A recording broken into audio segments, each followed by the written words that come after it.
You ever have one of those moments where you're listening to music and the music does something you absolutely did not expect? That's what we're going to be talking about today. So we're going to be talking about the diminished seventh chord, which has some very cool properties of being able to go places that we might not expect it to go. Let's talk about why that is. So what I'm going to do is I'm going to start with a B diminished seventh chord. So we have B, D, F, and A flat.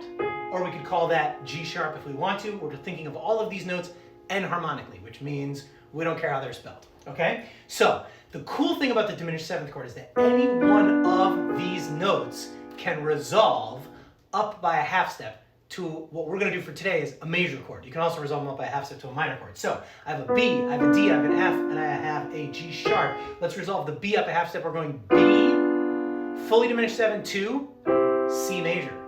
Now I could also think of this as instead resolving from the D, so we're resolving from D now to E flat major. Or going to the next note of the chord, I can go from an F to G flat major. Or I can go from the G sharp to A major. I can resolve that one chord in 4 different ways. So what makes this sound very cool and unexpected is if we start in, let's say, the key of C major, right? I play C major chord, F major chord, G major chord, then I'm going to walk up to a B fully diminished 7, and then instead of resolving it to C, where I would expect, that's where I expect it to go, instead I'm going to resolve this to G flat over B flat, and then resolve that in the key of G flat.